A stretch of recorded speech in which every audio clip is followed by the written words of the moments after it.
October 20th, 2007. A small town in Ohio. A family ripped apart, not by a stranger, but by their own son. 17-year-old Daniel Petric shot both his parents, killing his mother, Sue. The weapon, his father's handgun. The motive? An obsession with a video game, Halo 3. The Petric family was known for their strong faith and close-knit bond. Daniel, an altar boy at their church, was described as a good kid. But everything changed after an accident. Daniel suffered a severe injury that left him with lingering pain and forced him to withdraw from many activities he once enjoyed. His solace became his room, his escape the virtual battlefields of Halo. As Daniel spent hours immersed in the game, his parents grew increasingly concerned. The situation escalated tragically on that fateful October night. Before the accident and the obsession, Daniel was a typical teenager. He enjoyed spending time with his friends, playing basketball, and attending youth group at church. His parents, Sue and Mark, were loving and supportive, providing a stable and nurturing home. Life wasn't perfect, but it was good. Then came the accident. Daniel suffered a serious staph infection that required multiple surgeries and a long, painful recovery. His mobility was limited, his activities restricted. The pain medications left him feeling groggy and emotionally volatile.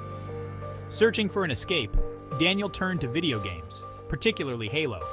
The game provided him with a sense of control, a world where he could excel and forget his physical limitations. As Daniel's obsession grew, so did his parents' concern. Their attempts to limit his gaming only led to more conflict, further straining the family dynamic. Halo became Daniel's world. He spent every free moment playing, neglecting his schoolwork, his chores, even his personal hygiene.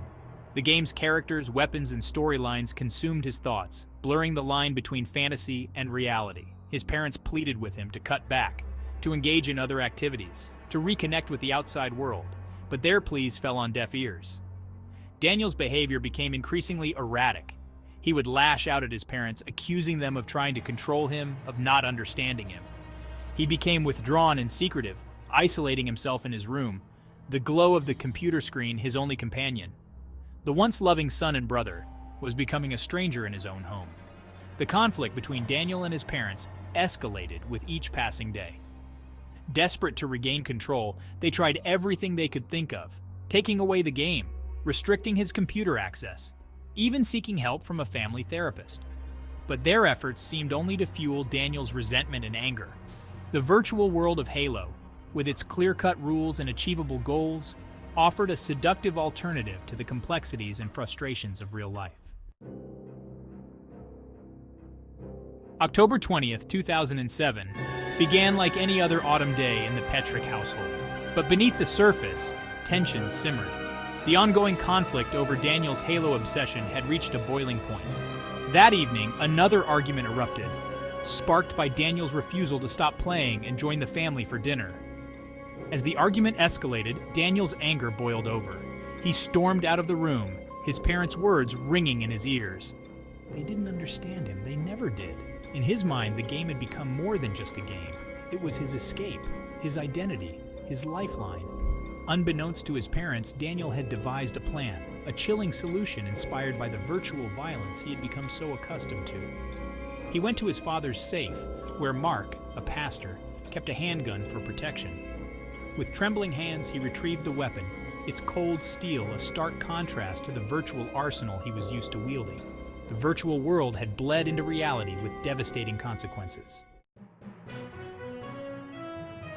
News of the shooting sent shockwaves through the small Ohio community. The Petric family, known for their strong faith and close-knit bond, had become another statistic in a national debate about violence in video games. Neighbors, friends, and fellow church members struggled to comprehend the tragedy, grappling with questions of how and why. As details of the crime emerged, the focus shifted to Daniel's obsession with Halo. Prosecutors argued that the game's violent content had desensitized him to violence, blurring the line between fantasy and reality.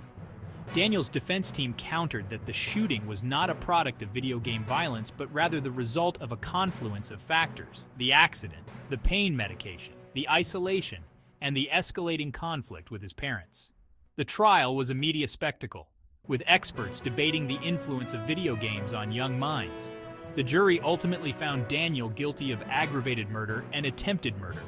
He was sentenced to life in prison with the possibility of parole after 23 years. The shooting had a devastating impact on the Petric family. Sue, a beloved mother and wife, was gone, leaving a void that could never be filled. Mark, critically injured in the shooting, faced a long and painful recovery, both physically and emotionally. He had lost his wife, his son was imprisoned, and his life lay in ruins. The family was torn apart, grappling with grief, anger, and confusion. Mark, despite his own pain and suffering, made the difficult decision to forgive his son. He visited Daniel regularly in prison, offering words of comfort and support. His faith, once a source of strength, was now tested like never before. Daniel's sister, Heidi, struggled to come to terms with the tragedy. She had lost her mother and brother in a single, horrific night. The pain of their absence was a constant ache, compounded by the public scrutiny and the relentless media attention. The road to healing would be long and arduous, marked by grief, forgiveness, and the enduring power of family ties. In prison, Daniel confronted the full weight of his actions. The virtual world of Halo, once his escape, now seemed like a distant memory, a stark contrast to the harsh realities of prison life. He was plagued by guilt, remorse, and the knowledge that he had taken his mother's life and caused immeasurable pain to his family. He sought solace in his faith, attending religious services and Bible studies, clinging to the hope of redemption. He wrote letters to his father and sister, expressing his remorse and begging for forgiveness. He knew that he could never undo the past, but he was determined to use his time in prison to atone for his sins. He earned his GED, enrolled in college courses, and became involved in prison programs seeking to make amends for the harm he had caused. His journey was one of self-reflection, repentance, and a glimmer of hope for a future beyond the prison walls. Mark Petric, bearing the physical and emotional scars of that fateful night, emerged as a testament to the power of forgiveness. He visited Daniel regularly in prison, offering words of comfort, support, and unconditional love. His faith, shaken to its core, became his anchor, guiding him through the darkest of times. He became an advocate for gun safety, sharing his story at churches and community events, urging others to learn from his family's tragedy. He spoke out against the dangers of unrestricted access to firearms, particularly in homes with young people. His message was one of caution, responsibility, and the importance of seeking help when facing personal crises. Heidi, forever marked by the loss of her mother and the imprisonment of her brother, found solace in her faith and the support of her church community.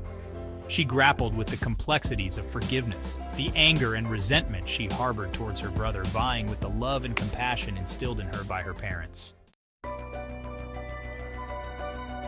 The Halo tragedy reignited the debate surrounding the influence of violent video games on young minds. Experts weighed in, studies were cited, and passionate arguments were made on both sides of the issue. Some argued that video games, like other forms of entertainment, merely reflected society's violence, while others maintained that they contributed to it. The allure of the digital world, with its immersive graphics, compelling storylines, and the promise of escape, is undeniable. Video games can provide entertainment, stress relief, and even educational value. However, the potential for addiction, desensitization to violence, and the blurring of fantasy and reality cannot be ignored. Parents, educators, and policymakers have a responsibility to educate young people about responsible media consumption, to set limits, and to encourage healthy alternatives.